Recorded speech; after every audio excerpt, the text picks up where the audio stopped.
ನಮಸ್ಕಾರ. ನಮ್ಮ ರಾಮಾಯಣ ಧನುರ್ಮಾಸ ಸತ್ಸಂಗದ 9ನೇ ದಿನಕ್ಕೆ ಸ್ವಾಗತ. ಲಕ್ಷ್ಮೀನಾಥ ಸಮಾರಂಭಾಂ ನಾಥಯಾಮುನ ಮಧ್ಯಮಾಂ ಅಸ್ಮದಾಚಾರ್ಯ ಪರ್ಯಂತಾಂ ವಂದೇ ಗುರುಪರಂಪರಾಂ. ಯೋ ನಿತ್ಯಮಚ್ಯುತ ಪದಾಂಬುಜ ಯುಗ್ಮ ರುಗ್ಮ ವ್ಯಾಮೋಹತಸ್ತದಿತರಾಣಿ ತೃಣಾಯ ಮೇನೆ ಅಸ್ಮದ್ಗುರೋರ್ಭಗವತೋಸ್ಯ ದಯೈಕ ಸಿಂಧೋಃ ರಾಮಾನುಜಸ್ಯ ಚರಣೌ ಶರಣಂ ಪ್ರಪದ್ಯೆ. आपदामपहर्तारं दातारं सर्वसम्पदां लोकाभिरामं श्रीरामं भूयो भूयो नमाम्यहम्. यत्र यत्र रघुनाथकीर्तनं तत्र तत्र कृतमस्तकाञ्जलिं बाष्पवारी परिपूर्णलोचनं मारुतिं नमत राक्षसान्तकम्. पूजन्तं राम रामेति मधुरं मधुराक्षरम् आरुह्य कविताशाखां वन्दे वाल्मीकिकोकिलम्. वेदवेद्ये परे पुंसि जाते दशरथात्मजे वेदप्राचेत सादासीत् ಸಾಕ್ಷಾತ್ ರಾಮಾಯಣಾತ್ಮನ. ನಿನ್ನೆ ಸತ್ಸಂಗದಲ್ಲಿ ನಾವು ಹೇಗೆ ವಿಶ್ವಾಮಿತ್ರ ಋಷಿಗಳು ರಾಮನ್ನ ಆ ಧನುಷ್ಯವನ್ನ ನೋಡು ಅಂತ ಹೇಳ್ತಾರೆ ಅಂತ ನೋಡಿದ್ವಿ. ವತ್ಸರಾಮ ಧನು ಪಶ್ಯ ಅಂತ ಅವ್ರು ಹೇಳಿರ್ತಾರೆ. ಈಗ ಮುಂದೆ ಏನಾಗುತ್ತೆ ಅನ್ನೋದು ಇವತ್ ನೋಡೋಣ. ರಾಮ ಅವರ ಗುರುಗಳ ಆದೇಶದಂತೆ ಆ ಯಾವೊಂದ್ ಪೆಟ್ಟಿಗೆನಲ್ಲಿ ಆ ಧನುಷ್ಯ ಇರುತ್ತೋ ಅಲ್ಲಿ ಹತ್ರ ಹೋಗ್ತಾರೆ, ನೋಡ್ತಾರೆ. ಅದನ್ನ ಎಲ್ಲಾ ಸ್ತಬ್ಧವಾಗಿದೆ, ಎಲ್ರೂ ಸೈಲೆಂಟ್ ಆಗಿದ್ದಾರೆ. ಅಲ್ಲಿ ಅಲ್ಲಿ ಎಷ್ಟೊಂದ್ ರಾಜಗಳು, ಎಷ್ಟೊಂದ್ ಋಷಿ ಮುನಿಗಳು, ಜನಕ ರಾಜ ಎಲ್ರೂ ಇದ್ದಾರೆ. ಎಲ್ರೂ ನೋಡ್ತಾ ಇದ್ದಾರೆ ಏನಾಗ್ತಾ ಇದೆ ಅಂತ. ರಾಮ ಅಲ್ಲಿ ಹೋಗಿ ನಿಂತ್ಕೊಂಡು ಆ ಧನುಷ್ಯವನ್ನ ಮೊದಲನೇದಾಗಿ ನೋಡ್ತಾನೆ. ನೋಡ್ಬಿಟ್ಟು ವಿಶ್ವಾಮಿತ್ರ ಋಷಿಯನ್ನ ಉದ್ದೇಶಿಸಿ ಕೇಳ್ತಾನೆ, ನನಗ್ ಪರ್ಮಿಷನ್ ಕೊಡಿ, ನಾನು ಇವಾಗ ಇದನ್ನ ಕೈಯಲ್ಲಿ ಎತ್ತೀನಿ ಅಂತ. ಸರಿ, ಅವರೊಂದು ಒಪ್ಪಿಗೆ ಕೊಟ್ಟ ಮೇಲೆ ಸಹಜವಾಗಿ ಅವರ ಎಡಗೈಯನ್ನ ರಾಮ ಆ ಬಾಕ್ಸ್ ಒಳಗೆ ಹಾಕ್ಬಿಟ್ಟು ಆ ಮಧ್ಯದ ಭಾಗ ಏನಿದೆಯೋ, ಆ ಧನುಷ್ಯದ ಮಧ್ಯದ ಭಾಗ ಇರೋದನ್ನ ತುಂಬಾ ಸಹಜವಾಗಿ ಕೈಯಲ್ಲಿ ಎತ್ತಿಟ್ಕೊಳ್ತಾರೆ.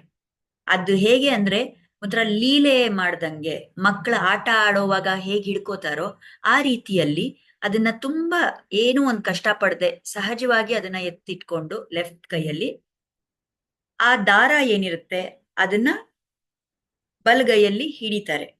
ಈಗ ಆ ದಾರವನ್ನ ಅಲ್ಲಿ ಸೆಳೆದು ಅಲ್ಲಿ ಅದನ್ನ ಕಟ್ಬೇಕು ಆ ಮೇಲ್ಗಡೆ ಭಾಗಕ್ಕೆ. ಅದ್ ಮಾಡಕ್ ಹೊರಟಾಗ ಸಡನ್ ಆಗಿ ಅಲ್ಲಿ ಜೋರಾಗಿ ಒಂದ್ ಶಬ್ದ ಆಗ್ಬಿಡುತ್ತೆ. ಬಹಳಷ್ಟು ಬೆಳಕು ಬಂದ್ಬಿಡುತ್ತೆ, ಶಬ್ದ ಜೋರಾಗಿ ಆಗ್ಬಿಟ್ಟು ಎಲ್ರೂ ಮೂರ್ಛೆ ಆಗ್ಬಿಡ್ತಾರೆ. ಬರೀ 4 ಜನ ಕರೆಕ್ಟಾಗಿ ಕೂತಿರ್ತಾರೆ. ಯಾರವರು? ವಿಶ್ವಾಮಿತ್ರರು, ಜನಕ ರಾಜ, ರಾಮ ಮತ್ತು ಲಕ್ಷ್ಮಣ. ಈ 4 ಜನರನ್ನ ಬಿಟ್ರೆ ಬೇರೆ ಎಲ್ರೂ ಮೂರ್ಛೆ ಆಗ್ಬಿಡ್ತಾರೆ.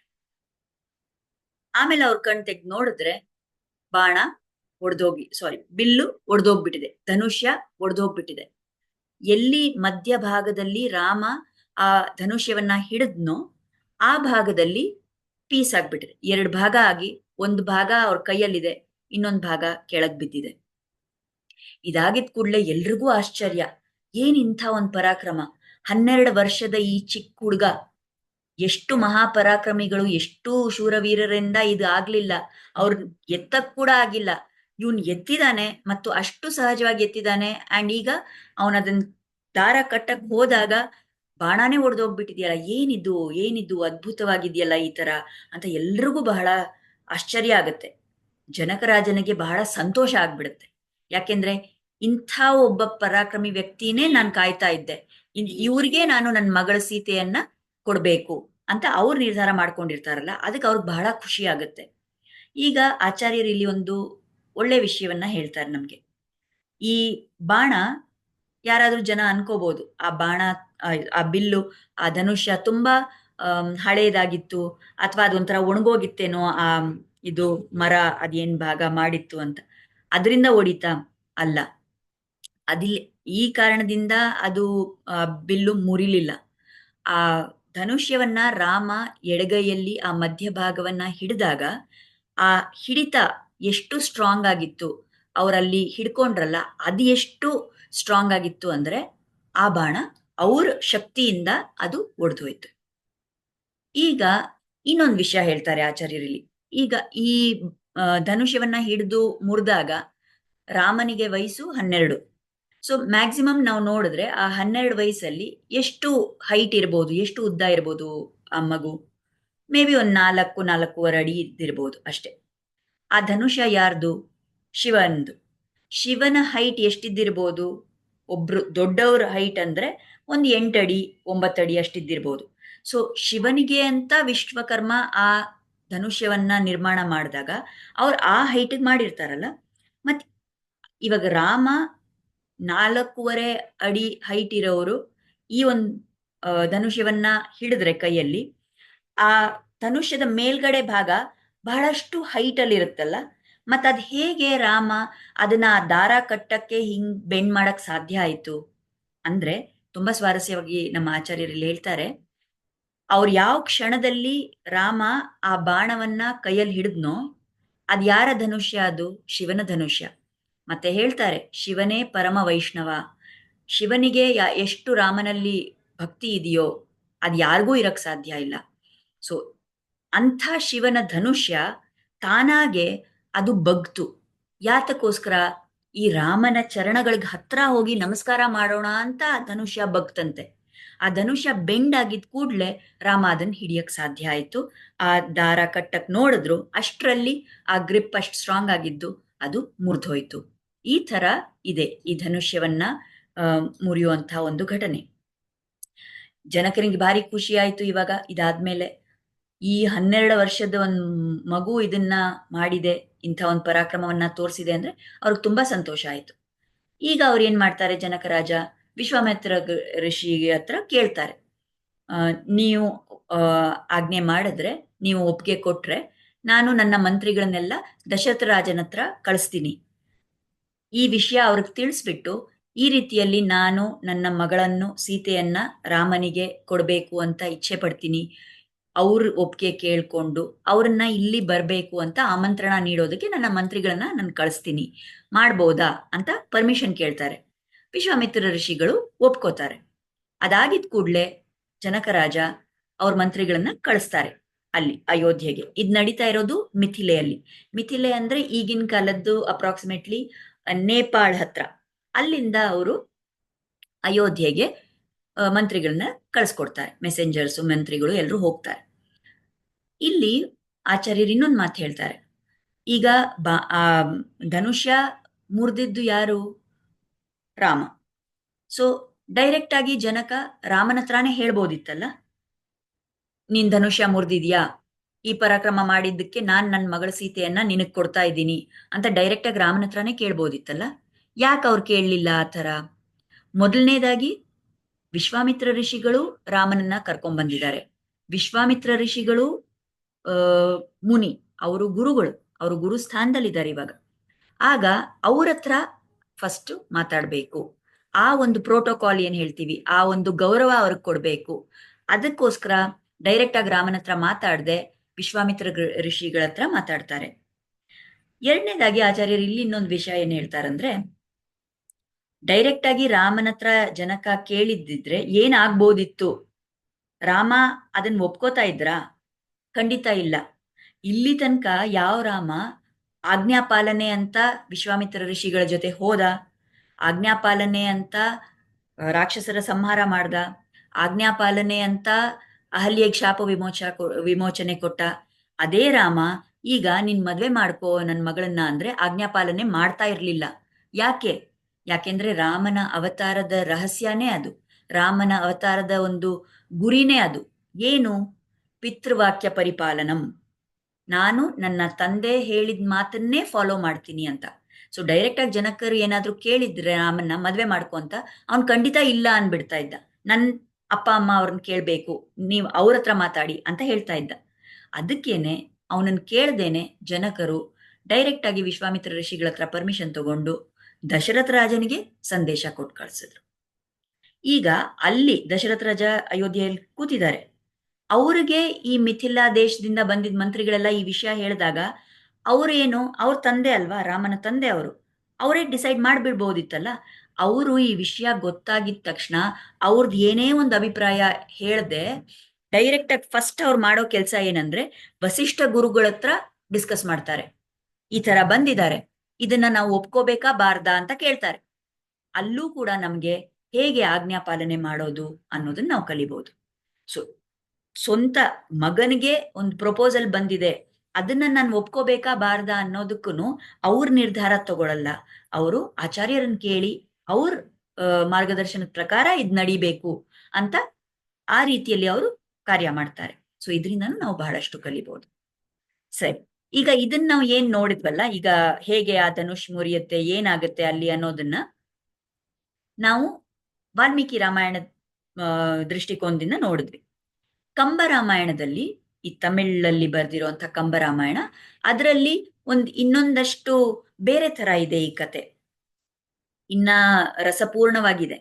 ಹೇಗೆ ಅಂದ್ರೆ, ಕಂಬರಾಮಾಯಣದಲ್ಲಿ ರಾಮ ಮಿಥಿಲೆ ಒಳಗೆ ಬಂದಾಗ, ಪ್ರವೇಶ ಮಾಡಿದಾಗ, ಮುಂದೆ ವಿಶ್ವಾಮಿತ್ರ ಋಷಿಗಳು ನಡ್ಕೊಂಡು ಹೋಗ್ತಾ ಇದ್ದಾರೆ, ಅವ್ರ ಹಿಂದೆ ರಾಮ ಲಕ್ಷ್ಮಣ ಬರ್ತಾ ಇದ್ದಾರೆ.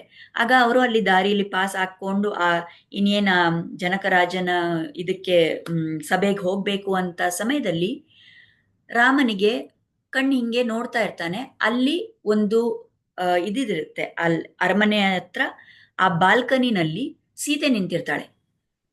ಒಂದೇ ಕ್ಷಣದಲ್ಲಿ ರಾಮನೂ ಅವಳನ್ನ ನೋಡ್ತಾನೆ, ಸೀತೆನೂ ರಾಮನನ್ನ ನೋಡ್ತಾಳೆ. ಮತ್ ನೋಡಿದ ತಕ್ಷಣ ಅವರಿಬ್ರಿಗೂ ಒಂದು ಪ್ರೀತಿ ಉಂಟಾಗುತ್ತೆ. ಈ ತರ ಹೇಳ್ತಾರೆ ಕಂಬರು. ಅಂದ್ರೆ ಅವ್ರು ಹೇಳೋದು ಏನು? ರಾಮ ಸಾಕ್ಷಾತ್ ಶ್ರೀಮನ್ನಾರಾಯಣ, ಲಕ್ಷ್ಮಿ ರೂಪ ಸೀತೆ. ಸೊ 12 ವರ್ಷ ಇವರು ಸೆಪರೇಟ್ ಆಗಿದ್ದಿದ್ದಾರೆ ಅಲ್ಲ? ಯಾಕೆ? ನಾರಾಯಣ ರಾಮನಂತೆ ಅವತಾರ ತಗೊಂಡು ಅಯೋಧ್ಯೆನಲ್ಲಿದ್ದಾನೆ, ಸೀತೆ ರೂಪದಲ್ಲಿ ಲಕ್ಷ್ಮಿ ಇಲ್ಲಿ ಮಿಥಿಲೆನಲ್ಲಿದ್ದಾರೆ. ಇಷ್ಟು ವರ್ಷ ಅವರು ಸೆಪರೇಟ್ ಆಗಿದ್ದವರು ಈ ಕ್ಷಣದಲ್ಲಿ ಒಬ್ರನ್ನೊಬ್ರು ನೋಡ್ಕೊಂಡಾಗ ಮತ್ತೆ ಪುನಃ ಅವ್ರಿಗೆ ಆ ಪ್ರೀತಿ ಬರುತ್ತೆ, ಅದು ನೆನಪು ಬರುತ್ತೆ. ಸೊ ಆ ಥರ ಕಂಬರ್ ಹೇಳ್ತಾರೆ. ಇನ್ನ ಮುಂದೆ ಕಂಬರಾಮಾಯಣದಲ್ಲಿ ಹೇಗಿದೆ ಅಂದ್ರೆ, ರಾಮ ಆ ಧನುಷ್ಯವನ್ನ ಮುರಿದಿದ ತಕ್ಷಣ ಸೀತೆ ಅವ್ರ ಹತ್ರ ಹೋಗಿ ಮಾಲೆ ಹಾಕಕ್ಕೆ ರೆಡಿಯಾಗಿ ಹೋಗ್ತಾಳೆ. ಆದ್ರೆ ರಾಮ ಅದನ್ನ ಆಕ್ಸೆಪ್ಟ್ ಮಾಡಲ್ಲ, ರಾಮ ಅದನ್ನ ತಗೊಳಲ್ಲ. ಜನಕರ ಹತ್ರ ತಿರುಗ್ಬಿಟ್ಟು ರಾಮ ಹೇಳ್ತಾನೆ, ನನ್ನ ಗುರುಗಳು ನನಗೆ ಹೇಳಿದ್ದು ಆ ಧನುಷ್ಯವನ್ನ ನೋಡ್ಬೇಕು, ಆ ಧನುಷ್ಯವನ್ನ ಎತ್ತಬೇಕು ಅಂತ ಅಷ್ಟೇನೆ. ಅದು ಮಾತ್ರ ನನಗೆ ಗೊತ್ತಿತ್ತು, ಅದನ್ನ ಮಾತ್ರ ನಾನು ಮಾಡಿದೆ. ಈ ಮದುವೆ ಈ ವಿಷಯ ಎಲ್ಲ ನನಗೆ ಗೊತ್ತಿಲ್ಲ, ಅದೆಲ್ಲ ನೀವು ನನ್ನ ತಂದೆನ್ ಕೇಳಬೇಕು ಅಂತ ಆಕ್ಚುಲಿ ಹಂಗ್ ಹೇಳ್ತಾನೆ ರಾಮ. ಇದನ್ ಕೇಳಿ ಯಾರಾದ್ರೂ ಸಾಮಾನ್ಯ ಸ್ತ್ರೀ, ಅದು ಈಗಿನ ಕಾಲದಲ್ಲಿ ಇದ್ದವ್ರು ನಾವು ನೋಡಿದ್ರೆ ಏನ್ ಅನ್ಕೋತಾರೆ? ಅಯ್ಯೋ, ನಾನ್ ಸುಂದರವಾಗಿಲ್ವಾ, ನನಗೇನ್ ಒಳ್ಳೆ ಗುಣಗಳಿಲ್ವಾ, ಈ ಮನುಷ್ಯ ನನ್ನನ್ನು ಯಾಕೆ ನೋಡ್ತಾ ಇಲ್ಲ, ಯಾಕೆ ನನ್ನನ್ನು ಆಕ್ಸೆಪ್ಟ್ ಮಾಡ್ತಾ ಇಲ್ಲ, ಅದೇನು ಅವ್ರ ತಂದೆ ತಾಯಿ ಅವರು ಹೇಳಬೇಕು ಅಂತಾನೆ ಅಂತ ಅನ್ಕೊಂಡಿರ್ಬೋದು. ಆದ್ರೆ ಕಂಬರ್ ಸ್ಪೆಸಿಫಿಕ್ ಆಗಿ ಹೇಳ್ತಾರೆ, ಸೀತೆಗೆ ಇನ್ನೊಂದಷ್ಟು ಸಂತೋಷ ಆಗುತ್ತೆ.